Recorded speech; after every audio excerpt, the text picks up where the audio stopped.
또 편안하게 될 때 또 변함없이 그들이 하나님을 잊어버리고 또 죄를 짓고 또 원망하고 불평하고 또 하나님 앞에 부르짖음으로 하나님이 또 긍휼히 여기셔서 도와주시는 귀한 말씀을 또 저희들에게 주시오니 감사합니다. 이 사사기가 오늘날과 다름이 없고 또 저희들의 모습이 이스라엘 백성들이 타락한 모습과 다를 바가 없는데 하나님 아버지 이 말씀을 통해서 저희들이 깨닫고 참으로 돌이키고 회개하고 하나님 앞에 바로 서는 복된 저희들이 다 될 수 있도록 하나님이 은혜를 베풀어 주시옵소서. 우리 사랑하는 모든 성도들을 붙들어 주시고 특별히 우리 가운데 수리서북에 하나님 함께하여 주셔서 우리 성도들이 이 마지막 때, 이 어려울 때 더 힘써서 하나님을 붙들고 의지하고 믿음으로 나아가는 저희들 될 수 있도록 하나님 붙들어 주시고 능력을 더하여 주시기를 간절히 원합니다. 특별히 우리 가운데 연약하고 어려운 성도들을 하나님 긍휼히 여겨주시고 낙심하지 않게 하시고 병중에 계신 우리 장재일 권사님 또 우리 문재상 원철님 하나님 늘 함께 하셔서 그 가운데 하나님 나라를 바라보면서 믿음으로 찬송 부르며 감당할 수 있도록 하나님 도와주시옵소서. 우리 사랑하는 자녀들 하나님 특별히 붙들어 주시고 앞으로 더 험난한 날들이 아버지 우리 앞에 놓여져 있는데 우리 믿음의 자녀들이 하나님을 바라보면서 하나님 말씀을 순종하면서 이 세대와는 구별된 하나님의 복된 우리 자녀들 다 될 수 있도록 하나님 은혜 베풀어 주시옵소서. 특별히 해외에 있는 우리 슬기 형제 얼마 남지 않았는데 하나님 잘 붙들어 주시고 끝까지 함께 하셔서 무사히 우리 다시 돌아와 만날 수 있도록 하나님 은혜 베풀어 주시옵소서. 이 시간 예배를 하나님 홀로 영광 받아주시고 저희들에게 한량없는 은혜와 복을 내려 주시옵소서. 거룩하신 예수 그리스도의 이름으로 간절히 기도하옵나이다. 아멘.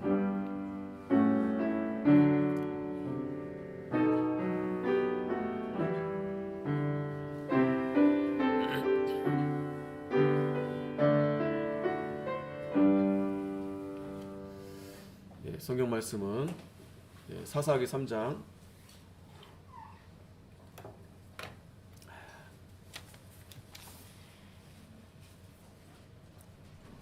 사사기 3장 1절부터 11절까지 제가 봉독하겠습니다.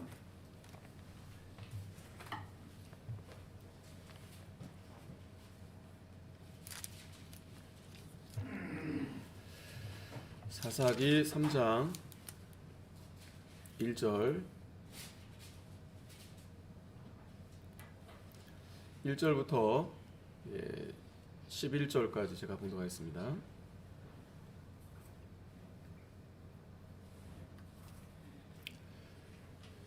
여호와께서 가나안 전쟁을 알지 못한 이스라엘을 시험하려 하시며 이스라엘 자손의 세대 중에 아직 전쟁을 알지 못하는 자에게 그것을 가르쳐 알게 하려 하사 남겨두신 열국은 블레셋 5 방백과 가나안 모든 사람과 시돈 사람과 바알 헤르몬 산에서부터 하맛 어구까지 레바논 산에 거하는 히위 사람이라. 남겨두신 이 열국으로 이스라엘을 시험하사 여호와께서 모세로 그들의 열조에게 명하신 명령들을 총정하나 알고자 하셨더라. 이스라엘 자손은 마침내 가나안 사람과 헷 사람과 암모리 사람과 브리스 사람과 히 사람과 엽수 사람 사이에 거하여 그들의 딸들을 취하여 아내를 삼으며 자기 딸들을 그들의 아들에게 주며 또 그들의 신들을 섬겼더라. 이스라엘 자손이 여호와 목전에 악을 행하여 자기들의 하나님 여호와를 잊어버리고 바알들과 아세라들을 섬긴지라. 여호와께서 이스라엘에게 진노하사 그들을 메소보다미아 왕 구산 리사다임의 손에 파셨으므로 이스라엘 자손이 구산 리사다임을 8년을 섬겼더니 이스라엘 자손이 여호와께 부르짖음에 여호와께서 그들을 위하여 한 구원자를 세워 구원하게 하시니 그는 곧 갈렙의 아우 그나스의 아들 온니엘이라. 여호와의 신이 그에게 임하셨으므로 그가 이스라엘 사사가 되어 나가서 싸울 때 여호와께서 메소보다미아 왕 구산 리사다임을 그 손에 붙이심에 온니엘의 손이 구사 리사다임을 이기니라. 그 땅이 태평한 지 40년에 그나스의 아들 온니엘이 죽었더라. 아멘.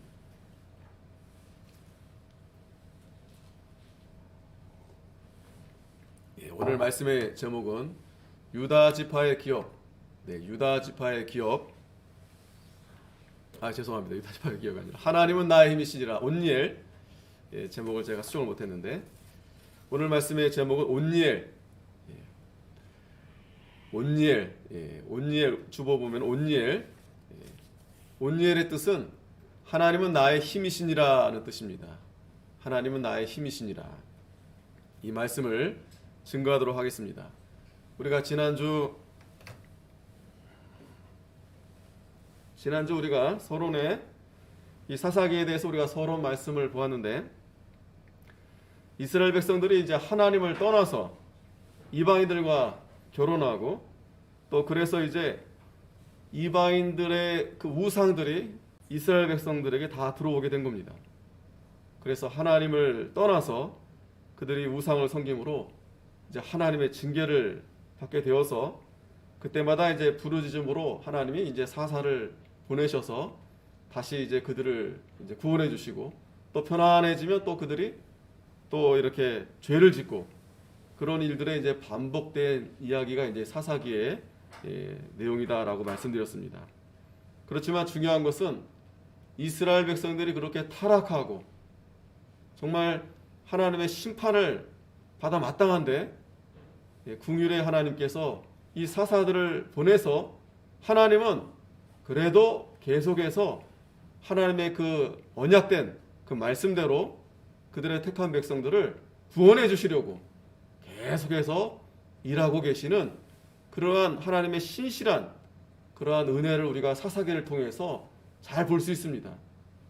그래서 항상 말씀드리지만 로마서 5장의 말씀처럼 죄가 더하는 곳에 은혜가 넘친다고 했는데 이 사사기가 오늘 저희들에게 그러한 은혜를 주는 말씀입니다.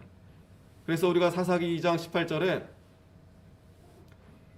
우리가 지난주 우리가 잠깐 그 말씀 봤는데 보면 여호와께서 그들을 위하여 사사를 세우실 때 그 사사와 함께 하셨고 그 사사에 사는 날 동안에는 여호와께서 그들을 대적의 손에서 구원하셨으니 이는 그들이 대적에게 압박과 괴롭게 함을 받아 슬피 부르짖음으로 여호와께서 뜻을 돌이키셨음이오늘 그 사사가 죽은 후에는 그들이 돌이켜 그 열조보다 더욱 패기하여 다른 신들을 쫓아 섬겨 그들에게 절하고 그 행위와 패역한 길을 그치지 아니하였으므로. 자, 이 일이 계속 반복되는 거예요. 사사기에서. 이 사사들도 보통 오늘 보면 이제 첫 번째, 두 번째, 세 번째 넘버 3까지 이제 사사 이제 소개가 되는데 평범합니다. 평범해요. 아니 더 낮은 자들도 있습니다. 비천하고 또 열악하고 연약하고 하지만 하나님은 하나님께서 들어서 쓰면 사사가 돼서 이스라엘 백성들을 구원해 주시는 겁니다. 참 이게 하나님의 은혜입니다. 자, 그래서 오늘은 첫 번째 이 사사 온니엘 첫 번째 사사입니다. 온니엘 제일 첫 번째니까 우리가 잘 기억해야 되겠죠. 온니엘의 뜻은 하나님은 나의 힘이시다. 한번 따라해 보겠습니다. 하나님은 나의 힘이시다. 하나님은 나의 힘이시다. 아멘. 예, 온니엘 하나님은 나의 힘이시다.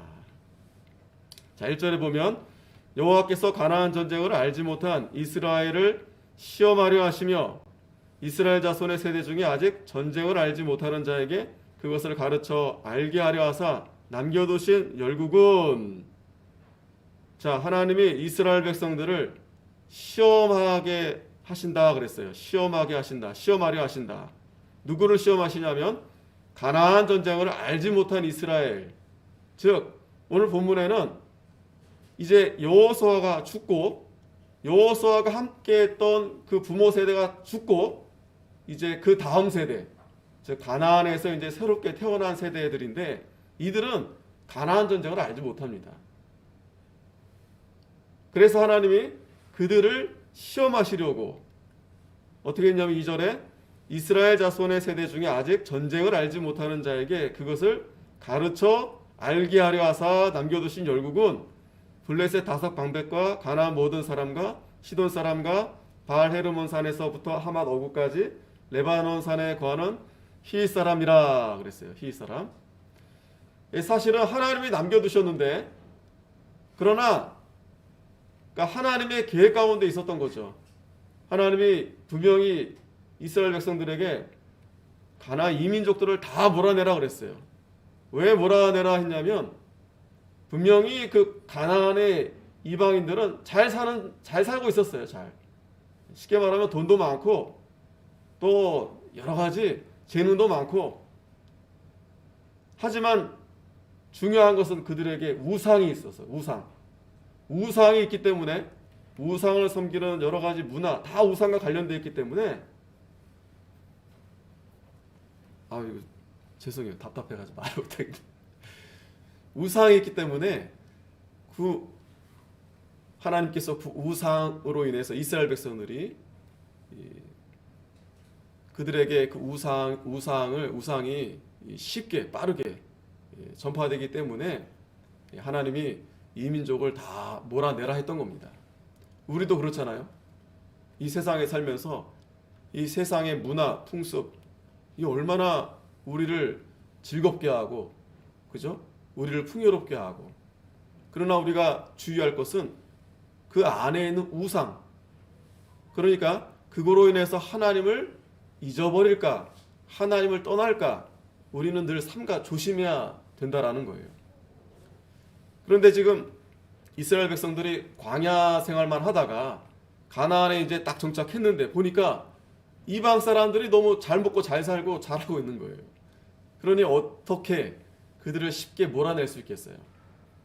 그러니까 요셉 지파들은 그들을 종으로 삼아서 그들에게 유익하는 것을 받아들이고, 유익하지 않은 우상은 안 섬기겠다고 하지만 그렇게 되지 않습니다. 그래서 하나님께서, 하나님의 뜻은 하나님 말씀을 순종하지 않아서 이 민족을 남겨두었지만, 그러나 하나님이 충분히 몰아낼 수 있었어요. 여호수아가 살아있을 때 다. 그런데 오늘 이 말씀을 통해서 하나님이 그 다음 세대, 이 가나안에서 새로 난 이 세대를 하나님이 시험하시려고. 이 시험이라는 것은 다른 게 아닙니다. 우리가 이제 보통 이 시험은 두 가지가 있어요. 쉽게 말씀드리면 이 시험에는 보통은 이제 시험을 쳐서 떨어뜨리는 게 있어요. 떨어뜨리는 게. 그 실력을 보는 거죠.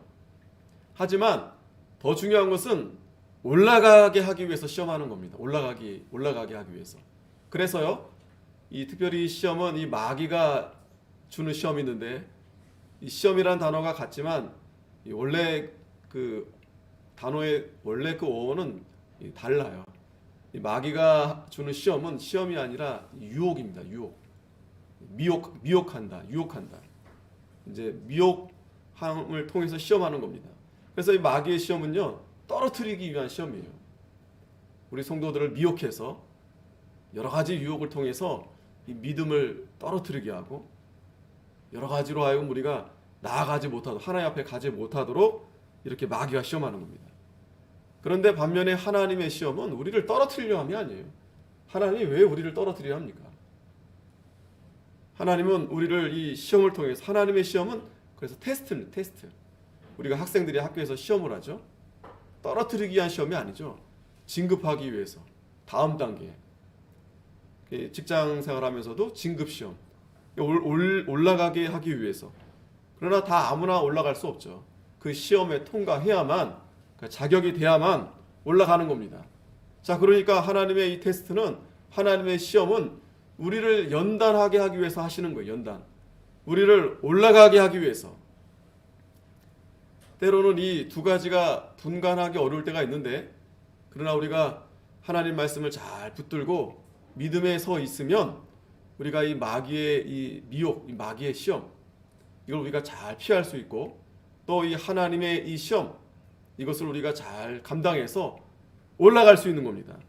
그러니까 하나님은 지금 이 전쟁을 알지 못하는 이 세대가 하나님이 그들을 괴롭게 하려고, 하나님이 그를 그냥 책망하고 벌 주려고 이 시험하는 게 아니라, 그들이 하나님이 어떤 분인 줄 잘 모르니까. 왜? 이 전쟁을 알지 못한다는 그 의미가 어떤 의미겠어요? 전쟁은 하나님께 달려 있는 겁니다. 즉 여리고를 무너뜨리고 아이성을 무너뜨리고 거기에 있는 가나안의 여러 왕들을 누가 싸우신 겁니까? 하나님이 싸우신 거예요.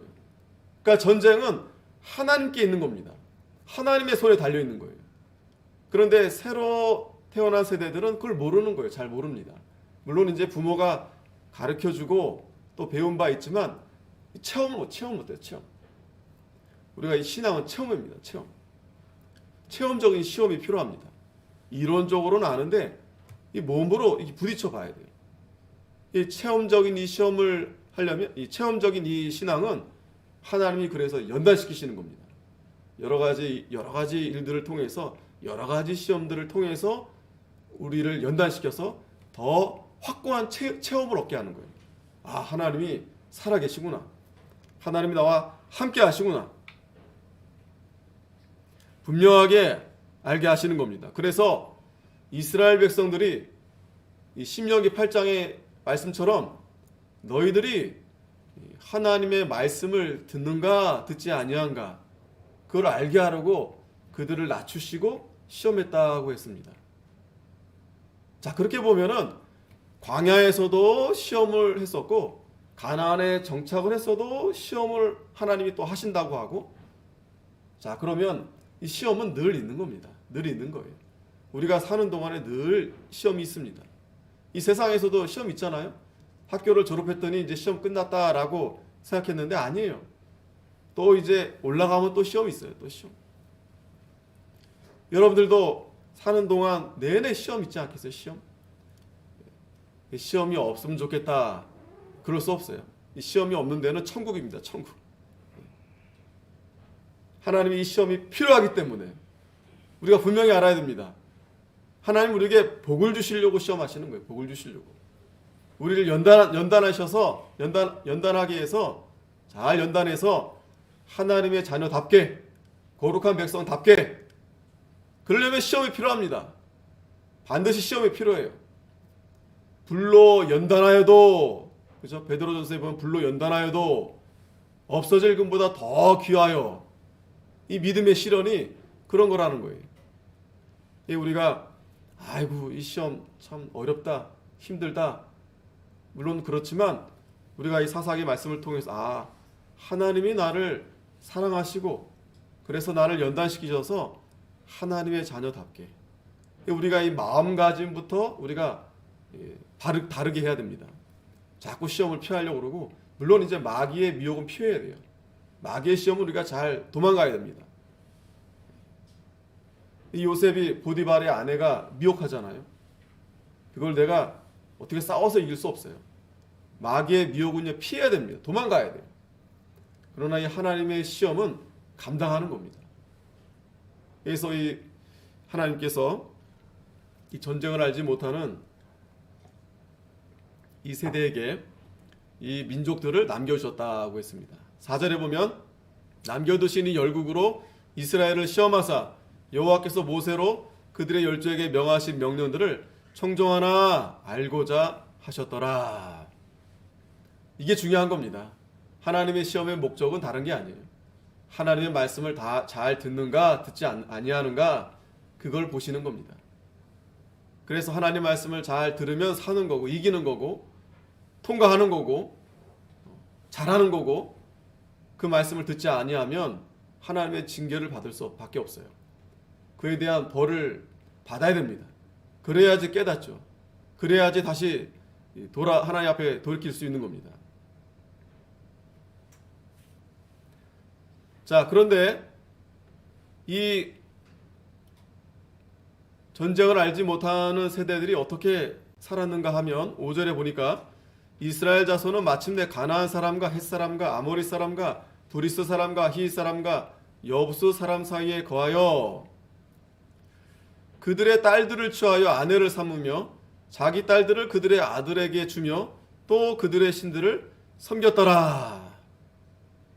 자, 이거 보니까 하나님이 지금 시험 칠 때가 된 거예요. 왜? 이들이 하나님을 어떻게 했어요? 하나님을 잊어버리고 그만 자기들이 내쫓지 못한 그 이민족들을, 이방인들과 섞여서 그들의 아내를 취하고 또 중요한 것은 그들이 섬기는 그 신을 섬기게 되었다고 그랬어요. 자, 여기서 우리가 한번 짚고 넘어가야 될 것은 왜 그들과 결혼하려 했을까? 이스라엘 백성들에게 있어서 이 결혼은 굉장히 중요한 문제입니다. 왜 중요하냐면 하나님이 이 가정을 통해서 하나님을 섬기는 믿음의 가정을 이루게 하셨는데 그 가정이 곧 교회가 되는 거예요. 교회.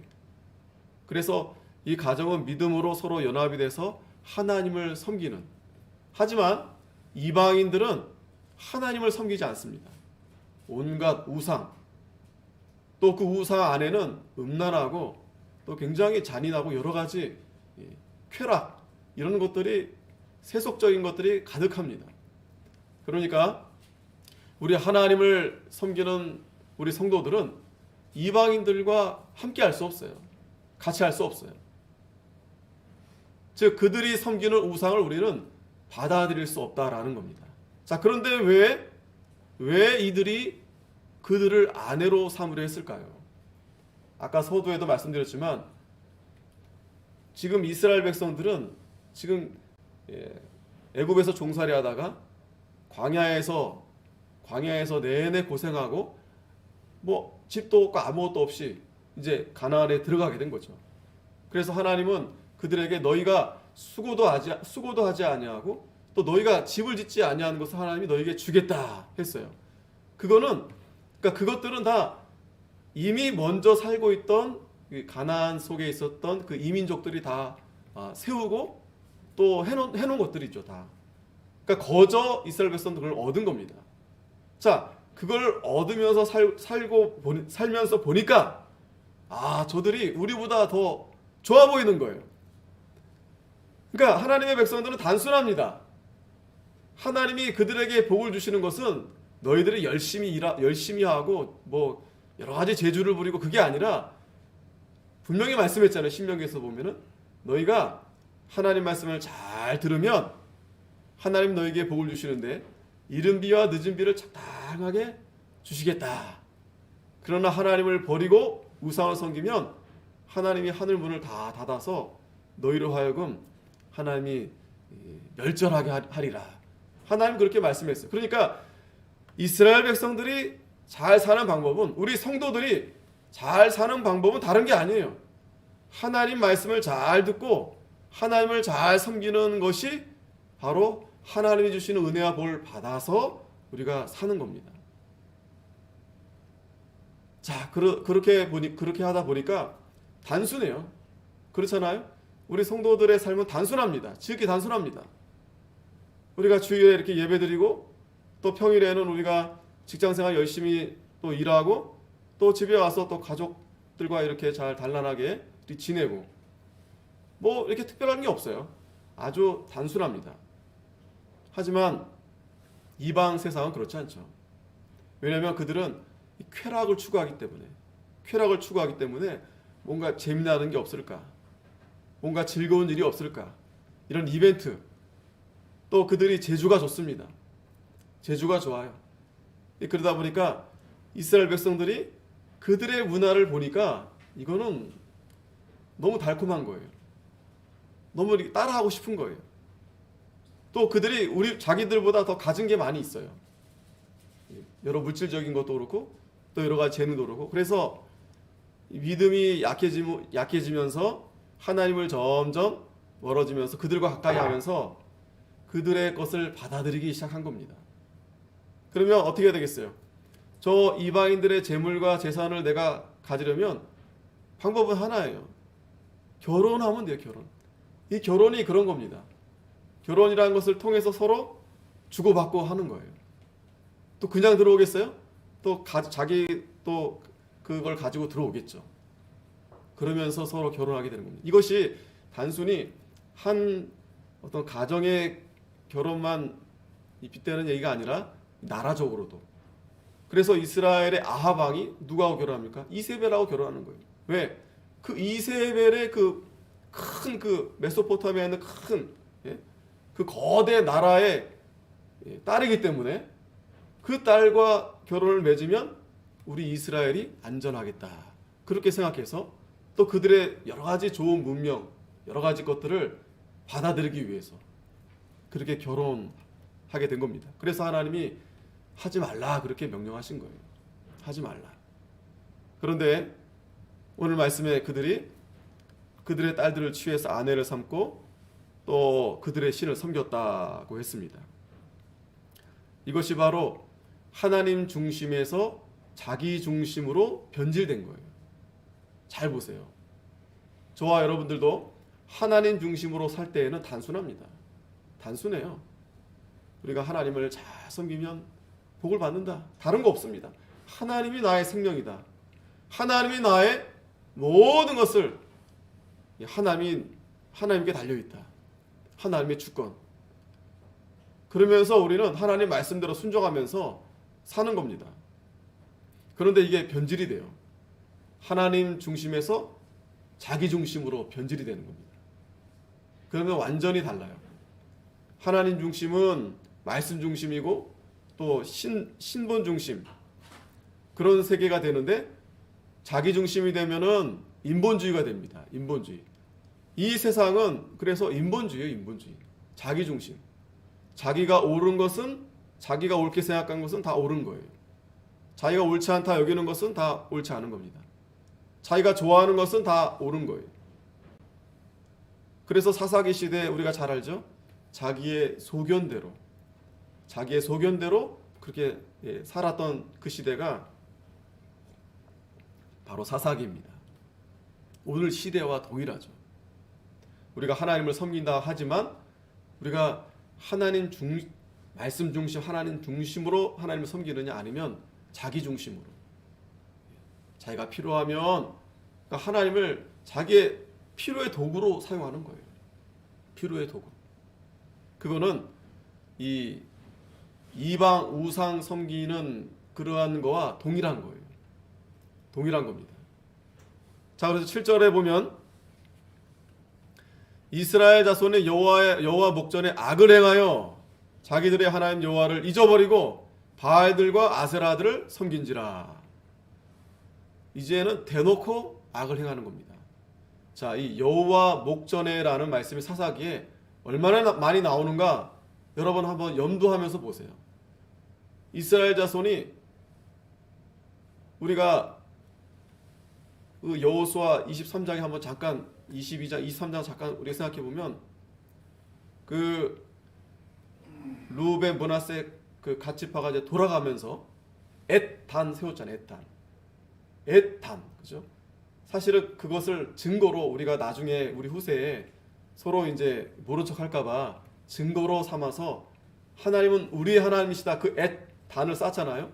자, 그때만 여러분 생각해봐도 비느하스하고 이쪽에 이 서편에 있던 지파들이 어떻게 했어요? 들고 일어났죠. 아니 어떻게?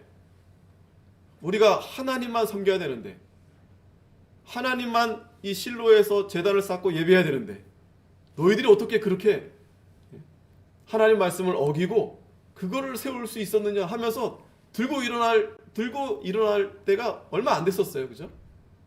그만큼 그때는 굉장히 순수하고 또 하나님 말씀대로 순전했고 그 율법 하나 어기면 두려웠던 거예요.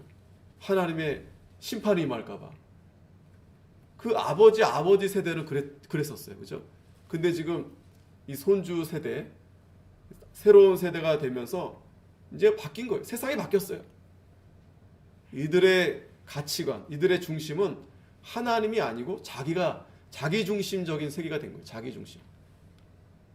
자기가 좋은 대로, 자기가 옳은 대로, 자기 소견대로. 그래서 이제 대놓고 악을 행하는 겁니다. 여호와의 목전에. 여호와의 목전에다가 뭘 가져옵니까? 바로 바알과 아세라. 세트예요, 세트. 바알은 남신입니다. 이 천둥번개. 그리고 아세라는 여신. 그래서 예전에도 한번 그림 보여드렸지만 바알은 이렇게 창을 이렇게 들고 있고요. 남자 신입니다. 아세라는 여자인데 이게 가슴이 많고 또 이렇게 보석이 박혀 있고 그래서 이 바알은 하늘의 비를 몰고 오는 신이에요. 하늘의 비를. 그러면 이 아세라가 그 비를 받아서 풍요, 다산. 자, 그것만 봐도 이 세속적인 이 이방인들은 그걸 원하는 거예요. 이 세상에서 다산, 그러니까 다산과 풍요, 잘 먹고 잘 사는 거, 이것이 최우선이기 때문에 이러한 이 이방 신들을 세운 겁니다. 그런데 참 우리가 주의할 것은 뭐냐면 이 바알과 아세라 이 두 짝이잖아요. 짝, 남자 여자 짝이잖아요. 이게 하나님은 성이 없어요. 성이 없습니다. 남자도 아니고 여자도 아닙니다. 하나님은 유일하신 하나님. 그런데 왜 이렇게 짝을 만들어 놓았을까? 이 바알, 이 남신 바알 신이 이 비를 어떻게 내리냐면 이 남녀 간의 그 아주 음란한 그러한 관계를 통해서, 그러한 것을 또 음란한 행위들을 통해서 이 비는 이제 남자의 그겁니다.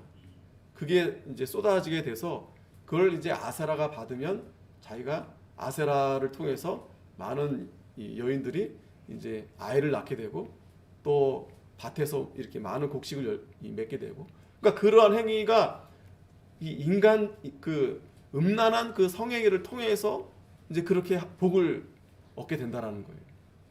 그래서 그 바알 아세라 그 신전 앞에는 그 사제들 있잖아요. 남자 여자 사제들이 아주 음란하게 그런 행위들을 펼치는 거예요.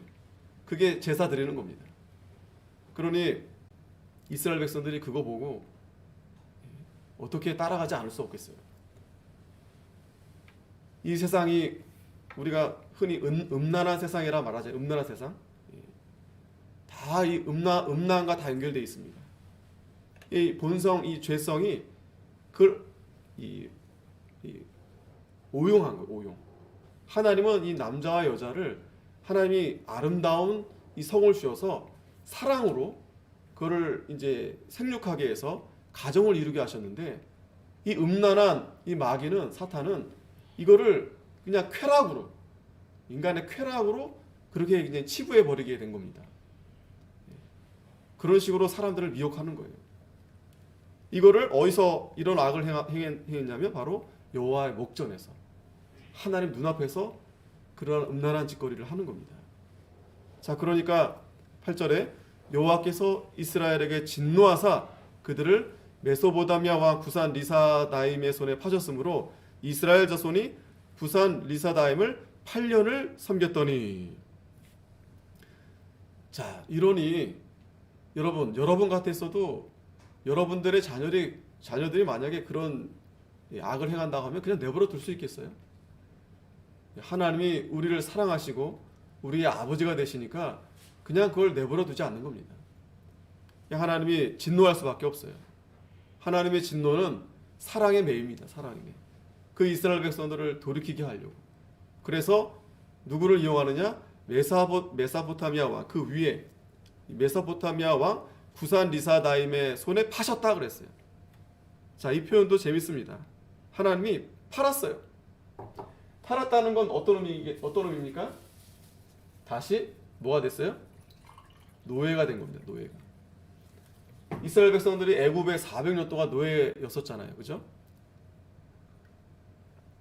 그런데 이들이 하나님을 잊어버리니까 8년 동안 메소포타미아 왕의 그 나라의 노예로 하나님 판 겁니다. 자, 이걸 우리가 잘 기억해야 됩니다. 우리가 하나님을 잊어버리면 누구의 노예가 됩니까? 세상의 노예가 돼요. 세상의 노예. 다른 무언가의 노예가 돼요. 자, 그러니까 이것은 우리가 하나님을 주인으로 모시고 하나님을 따라가면 우리는 하나님의 종이 됩니다. 항상 말씀드리지만 하나님의 종은 굉장히 큰 영광의 그런 지위예요. 지위. 세상의 종은 노예입니다. 노예. 그러니까 우리가 세상의 노예로 팔려가면 비참한 거예요. 근데 하나님의 종은 하나님의 일을 맡기고 하나님의 일을 하게 하고 더 큰 일은 예배하게 하시는 거예요. 예배자. 하나님을 예배자로 삼으시는 겁니다. 이 하나님의 종을. 그러니까 이 같은 종이라 틀려요. 하나님의 종과 이 세상의 노예는 다릅니다. 엄연히 다릅니다. 자, 그런데 이스라엘 백성들이 여호와의 목전에 악을 행하니까 이 구산 리사다임에게 8년 동안 종살이 하도록 그렇게 이제 파셨다. 이제 이렇게 말씀하신 겁니다. 이사야 2장 17절에 우리 다시 한번 보면 그들이 그 사사도 청정치 아니하고 돌이켜 다른 신들을 음란하듯 쫓아 그들에게 절하고 여호와의 명령을 순종하던 그 열조의 행한 길을 속히 치우쳐 떠나서 그와 같이 행치 아니하였더라. 여기서 좀 더 자세하게 표현하고 있죠. 음란하듯 쫓았다. 다른 신들을 음란하듯 쫓았다. 얼마나 참 하나님을 가슴 아프게 하는 일이 아니었겠습니까? 음란하게 쫓은 이러한 하나님의 자녀들을 하나님이 사랑하셔서 진노하신 겁니다. 자, 그래서 오늘 누구를 보내느냐? 9절에 이스라엘 자손이 여호와께 부르짖음에. 자, 분명히 하나님이 말씀했죠. 너희들이 그들을 쫓아내지 않으면 그들로 인해서 눈에 가시가 되고 옆구리를 찔러서 고통하게 한다고 했는데 이제 그렇게 된 겁니다. 우리가 하나님 말씀 떠나면 고통이 찾아오는 거예요. 할 수 없어요. 이스라엘 백성들이 하나님께 부르짖는 겁니다. 그래서 여호와께서 그들을 위해서 한 구원자를 세워 구원하게 하시니 그는 곧 갈렙의 아우 그나스의 아들 온니엘이라. 자, 온니엘을 첫 사사로 하나님이 보내신 겁니다. 온니엘. 자, 온니엘. 왜 온니엘인가? 온니엘은 바로 갈렙의 아우 그나스의 아들이라고 했어요. 여호수아에도 온니엘이 등장하고 또 사사기 1장에도 온니엘이 나옵니다. 온니엘 그 이름처럼 하나님은 나의 힘이시다. 이 원래 뭐 자세하게 더 많이 성경에 나오진 않지만 중요한 것은 이 온니엘이 누구와 결혼했습니까? 갈렙의 딸과 결혼했어요. 그것만 봐도 분명히 앞에서는 이스라엘 백성들이 그 이방 여자 그들과 다 결혼했다고 했잖아요. 그들이 더 이쁘고 더 가진 게 많고 하니까 그들과 결혼한 겁니다. 세상과 짝한 겁니다. 그런데 온니엘은 갈렙의 딸과 결혼했어요. 믿음의 결혼을 한 겁니다. 그만큼 이제 믿음에 순수한 거죠. 세상적인 거 보지 않고 그저 하나님 말씀. 그리고 이 온니엘은 갈렙처럼 갈렙이 하나님 앞에 온전히 순종하고 충성한 것처럼 온니엘도 충성되게 싸운 그러한 사람이었습니다. 그러니까 하나님이 이 사사 시대의 첫 이 사사로 하나님이 세우신 겁니다. 그래서 10절에 여호와의 신이 그에게 임하셨으므로 그가 이스라엘 사사가 되어 나가 싸울 때 여호와께서 메소보다미아 왕 구산 리사다임을 그 손에 붙이심에 온니엘의 손이 구산 리사다임을 이기니라. 8년 동안 그 종살이에서 고통받고 있었던 이 백성들을 하나님이 온니엘을 통해서 건지신 겁니다. 하나님이 도와주셔야 돼요. 하나님이 살려주셔야 됩니다. 그래서 40년 동안 무려 40년 동안 그나스의 아들 온니엘이 지배할 때 이제 태평했던 거죠. 그리고 이제 온니엘이 죽었습니다. 그러니까 하나님 말씀대로 하면 태평한 거예요. 평안이 오는 겁니다. 말씀을 떠나면 그때부터 이제 고통이 시작하는 거예요. 자, 이제 온니엘이 또 죽으니까 이제 두 번째 또 사사를 하나님이 세우시는데 12절에 이스라엘 자손이 또 여호와의 목전에 악을 행하니라. 자, 이게 우리의 죄의 본성입니다. 이 죄는요 자꾸 이렇게 나오는 거예요. 반복적으로. 이스라엘 자손이 여호와의 목전에 악을 행함으로, 자, 거듭 이렇게 말씀하잖아요. 하나님 보는데 그 눈앞에서 악을 행함으로 여호와께서 이제는 모압 왕 에글론을 강성케 하사 그들을 대적하게 하시매. 이 모압은 바로 이스라엘 옆에 가까이 붙어 있습니다. 또 뿐만 아니라 에글론이 암몬과 아말렉 자손들을 모아가지고 와서 이스라엘을 쳐서 종려나무 성읍을 점령한지라. 이 모압, 그러니까 이 오른편에 모압과 암몬이 이렇게 있어요. 이 모압과 암몬은요, 그 손조가 누굽니까? 롯이죠. 롯. 아브라함의 조카. 그러니까 이스라엘과 모압과 암몬은 어떻게 보면은 먼 친척이 친척. 하지만 이 모압과 암몬은 이방인들입니다. 자, 이걸 우리가 정확하게 구별해야 되는데, 그렇다면 누가 이방인이고 누가 이방인이 아닌가? 하나님을 섬기는 자가 섬기지 않으면 다 이방인이에요. 뭐 혈육이 좀 다르다, 그걸 그 혈육을 떠나서 그렇게 보면은 이제 룻도 그죠? 룻도 라합도 이방인이죠, 그죠? 라합, 기생 라합. 하지만 믿음으로 하나님의 백성으로 삼아 주신 겁니다. 그러니까 믿느냐 믿지 않느냐, 거기서 이방인이냐 이방인 아니냐 이렇게 구별하시면 됩니다. 자, 그래서 이 암몬과 모압은 이방인들이에요. 이들을 통해서 이스라엘 백성들을 이제 치게 한 겁니다. 근데 어디를 점령했냐면 종려나무 성읍을 점령했다 그랬어요. 이 종려나무 성읍은 어디냐면 여리고예요. 여리고성. 여리고성을 어떻게 함락했습니까?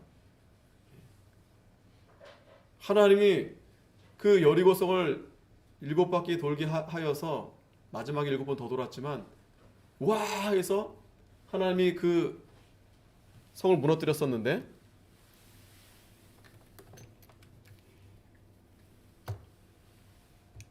거기를 다시 빼앗기게 된 겁니다.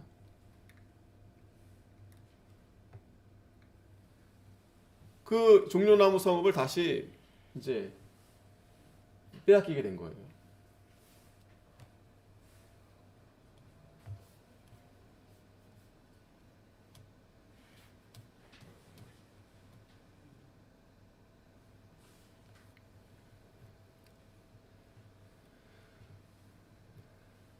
자, 그래서 14절에 이에 이스라엘 자손이 모압 왕 에글론을 18년을 섬기니라. 자, 아까는 8년 동안 그렇게 종살이 했는데 이제는 18년을 섬기게 되었다 그래요. 점점 늘어나요. 점점. 자, 그러면서 또 15절에 부르짖습니다. 여호와께 부르짖음에 여호와께서 그들을 위하여 한 구원자를 세우셨으니 그는 곧 베냐민 사람 게라의 아들 왼손잡이 에웃이라. 자, 베냐민은 굉장히 작은 지파죠. 거기에 왼손잡이 에웃이다 그랬어요. 왼손잡이. 보통 우리가 오른손에 힘이 있고 오른손 쓰잖아요. 지금은 뭐 다 왼손도 많이 쓰지만 예전에 저희 할머니도 그랬는데 저희 동생이 왼손 쓰려고 그러니까 왼손 쓰지 말라고 혼내시더라고요. 식사할 때, 밥 먹을 때 왼손 쓰면 안 된다고, 오른손 쓰라고. 자기 편에서 왼손 쓰려고 그러는데, 그러니까 왼손을 잘 쓰는 사람도 있고 오른손도 잘 쓰는 사람이 있는데, 예전에는 보통적으로 이제 오른쪽에 오른손, 오른편, 이게 힘을 상징합니다. 근데 이 에웃은 왼손잡이라고 했어요. 이유는 모르겠어요. 근데 이제 어떻게 보냐면 오른손을 좀 불편해서 사용할 수 없었나? 왜? 오른손이 있는데 굳이 왼손을 쓸 필요는 없잖아요. 그러니까 이 에웃은 좀 뭔가 이렇게 연약한 자예요. 연약한 자. 또 지파도 베냐민 사람. 그런데 이 에웃을 하나님이 쓰시는 겁니다. 에웃. 이 에웃의 이름의 뜻은 뭐냐면, 에웃은 하나님의 광채가 어디에 있는가, 그런 뜻이에요. 하나님의 광채가 어디에 있나. 그러니까 에웃이란 이름의 뜻이 그 시대를 보여주는 거예요. 아주 그냥 어둡고 암울하고 그 시대를 말하는 겁니다. 이 에웃, 왼손잡이고 베냐민 지파, 이 별 볼 일 없는 그런 사람을 하나님이 세웠는데, 16절에 에웃이 장이 한 규빗 되는 좌우 날선 칼을 만들어 우편 다리오 속에 차고 곡물을 모압 왕 에글론에게 바쳤는데 에글론은 심히 비둔한 자였더라. 에웃이 곡물 바치기를 마친 후에 곡물을 메고 온 자들을 보내고 자기는 길갈 근처 돌 뜨는 곳에서부터 돌아와서 가로되 왕이여, 내가 은밀한 일을 왕에게 고하려 하나이다. 왕이 명하여 종영케 하라 하매 모셔선 자들이 다 물러간지라. 자, 조용히 이제 이 에웃이 왕에게 찾아간 겁니다. 그러면서 이제 에웃이 왕의 앞으로 나아가니 왕은 서늘한 다락방에 홀로 앉아 있는 중이라. 에웃이 가로되 내가 하나님의 명을 받들어 왕에게 고할 일이 있나이다 하매 왕이 그 자석에서 일어나니 에웃이 왼손으로 오른 우편 다리에서 칼을 빼어 왕의 몸을 찌르매 칼자루도 나를 따라 들어가서 그 끝이 등 뒤까지 나갔고 그가 칼을 그 몸에서 빼어내지 아니하였으므로 기름이 칼날에 엉기었더라. 자, 에훗이 왕에게 슬쩍 들어가서 왕에게만 긴밀히 할 얘기가 있다 하니까 이 왕이 아까 그 성경 표현에 보면은 비둔한 자라 그래. 비둔한 자. 비둔하다는 것은 이렇게 좀 아주 그냥 퉁퉁하고, 그러니까 뭐 여러 가지가 좀 이렇게 내포되어 있는 얘기겠죠. 비둔하다. 좀 이렇게 생각도 좀 그런 것 같고 해가지고 의심 없이 이 에훗을 자기 조용한 곳에 불려 들었다가 아주 일격에 이렇게 다하고 만 겁니다. 그리고 에훗이 나오면서 다락문들을 달아 잠그면서 나간 후에 왕의 신하들이 와서 다락문의 장겼을 보고 가로되 왕이 필연 다락방에서 발을 가리우신다 하고, 이 발을 가리운다라는 표현이 뭐 이렇게 뭐 소변을 놓는다 그런 의미도 있고 또 뭐 다른 표현도 있는데, 어쨌든 이제 뭐 다락방에서 이제 조용히 혼자 뭐 볼일을 보신다, 이제 그런 뜻으로 생각하시면 됩니다. 자, 그러니까 그들이 오래 기다려도 왕이 다락문을 열지 아니하는지라 열쇠를 쳐아 열고 본즉 자기 주가 이미 죽어 땅이 엎드러졌더라. 이미 죽었죠. 그리고 에훗은 그 사이에 이제 도망간 겁니다.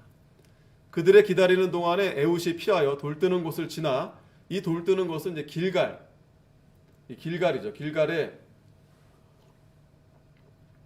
이제 돌이 거기에 이제 많이 있었는데, 거길 지나서 이제 스이라로 도망하니라. 그가 이르러서는 에브라임 산지에서 나팔을 불매 이스라엘 자손의 산지에서 그를 따라 내려오니 에훗이 앞서가며 무리에게 이르되 나를 따르라. 여호와께서 너희 대적 모압 사람을 너희의 손에 붙이셨느니라 하매 무리가 에훗을 따라 내려가서 모압 맞은편 요단강 나루를 잡아 지켜 한 사람도 건너지 못하게 하였고, 그때 모압 사람 1만 명 가량을 죽였으니 다 역사하여 용사라 한 사람도 피하지 아니하였더라. 자, 에훗이 아주 큰 일을 했어요. 베냐민 지파, 아주 작은 지파 사람이고 또 왼손잡이, 어떤 분은 이 장애를 가진 자다라고 또 표현하기도 하는데, 어쨌든 에훗은 굉장히 좀 이렇게 연약하고 부족한 그런 사람인데 하나님이 이 에훗을 들어서 이스라엘 백성들을 구원하게 하신 겁니다. 자, 그러면서 그날의 모압 사람이 이스라엘의 수하에 항복함에 그 땅이 80년 동안 태평하였더라. 80년 동안 하나님이 또 은혜를 주시니까 80년 동안 이제 평화가 찾아온 겁니다. 하나님 쓰시면 에훗과 같이 이렇게 약하고 비천해도 하나님이 크게 쓰시는 겁니다.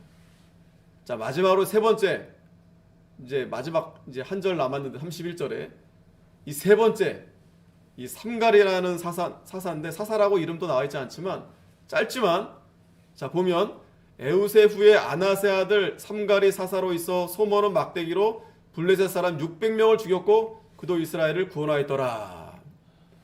블레셋 사람 600명을 죽였다 그랬어요. 뭐로 했냐면 소모는 막대기로. 막대기 뭐 얼마나 길겠어요? 그걸 가지고 이 블레셋 사람들 대단한 사람들이에요. 근데 600명이나 쳐서 죽였다고 그랬습니다. 이 삼갈이 어떤 사람인가 보니까, 이 삼갈은 이제 보니까 이 사람은 또 이방인이에요. 이방 민족이에요. 또 유대 민족이 아니고. 왜냐하면 그 아낫의 아들이라 했잖아요. 이 아낫이라는 이름이 이 유대인의 그 이름이 아니라 이 아낫의 뜻에 보면 뭐 우상을 섬기는, 그러니까 쉽게 말하면 이 삼갈은 무당의 아들이에요. 무당의 아들. 이방 우상 섬기는 그런 아들이에요. 자, 그런 자도 하나님이 쓰시는 겁니다. 그래서 블레셋 600명을 죽이고 그도 이스라엘을 구원했다 그랬어요. 이스라엘을 구원했다. 자, 우리가 이 하나님이 물론 온니엘과 같이 하나님은 나의 힘이시다, 이런 믿음 좋은 사람도 하나님 쓰시지만, 에훗과 같이 또 삼갈처럼 족보도 없고 또 왼손잡이, 연약하고 지극히 작은 자일지라도 하나님이 쓰시는 겁니다.